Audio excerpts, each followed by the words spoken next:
जय श्री राम मित्रों, लोक कथाएं चैनल में आपका स्वागत है। भारत के विभिन्न प्रदेशों, भाषाओं और विदेशी लोक कथाएं सुनने के लिए हमारे चैनल को सब्सक्राइब करना ना भूलें। लोक कथाएं। ईश्वर बड़ा है, आंध्र प्रदेश तेलंगाना की लोक कथा। ईश्वर बड़ा है, लोक कथा, आंध्र प्रदेश तेलंगाना। बहुत समय पहले की बात है।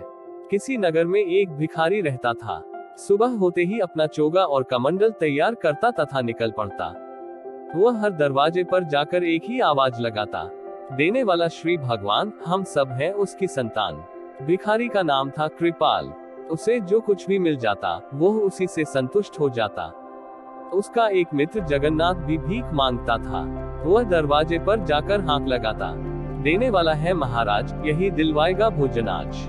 कृपाल और जगन्नाथ भीख मांगने के लिए राजा के महल में भी जाते थे। राजा प्रायः दोनों की आवाज सुनता था। वह दोनों को ही भीख देता था, किंतु वह आजमाना चाहता था कि दोनों में से किसकी बात सच है। इंसान को सब कुछ देना भगवान के हाथ में है या महाराज के हाथ में है। एक दिन महाराज ने एक तरकीब निकाली। उन्होंने एक बड़ा सा पपीता लिया, उसका एक टुकड़ा काटकर उसके भीतर सोने के सिक्के भर दिए, टुकड़े को ज्यों का त्यों जोड़ दिया। तभी कृपाल भीख मांगने आ पहुंचा। राजा ने उसे दाल चावल दिलवाकर विदा किया। जगन्नाथ खंजरी बजाता आया और हाथ लगाए, देने वाला है महाराज, वही दिलवाएगा भोजन आज। महाराज ने सिक्कों से भरा हुआ वह पपीता उसके हवाले कर दिया। जगन्नाथ ने वह पपीता 2 आने में एक सब्जी वाले की दुकान पर बेच दिया। मिले हुए पैसों से उसने भोजन का जुगाड़ कर लिया। भला पपीता उसके किस काम आता। थोड़ी देर बाद कृपाल सब्जी वाले की दुकान के आगे से निकला। उसने मीठी आवाज में अपनी बात दोहराई। सब्जी वाले ने वह पपीता उसे दे दिया। कृपाल उसे दुआएं देता हुआ घर लौट आया। घर आकर उसने पपीता काटा तो सिक्के देखकर वह आश्चर्यचकित हो उठा। उसने तुरंत सिक्के उठाए और सब्जी वाले के पास पहुंच गया।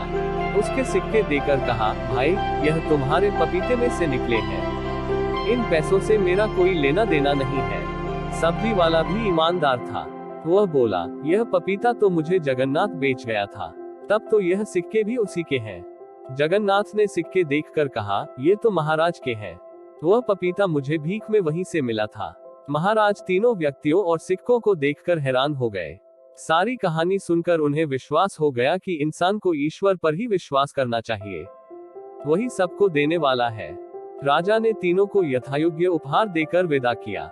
हाँ, उसी दिन से कृपाल के साथ साथ जगन्नाथ भी कहने लगा, देने वाला श्री भगवान, हम सब उसकी है संतान। मनमोहक लोक कथाओं पर नियमित अपडेट के लिए हमारे चैनल को सब्सक्राइब करना न भूलें, क्योंकि हम कहानी कहने की लौ को जीवित रखने का प्रयास करते हैं। हमारे किसी भी आगामी एपिसोड को देखना न भूलें, जहां हम भारतीय लोक कथाओं के खजाने से अधिक छिपे हुए रत्नों को उजागर करेंगे। हमसे जुड़े और इस अविश्वसनीय साहसिक कार्य का हिस्सा बने, क्योंकि हम आपको लोक कथा इतिहास, लोक कथाओं का अनावरण की मनोरम दुनिया में जाने के लिए आमंत्रित करते हैं। मंत्रमुग्ध और प्रेरित होने के लिए तैयार रहें। जय श्री राम मित्रों।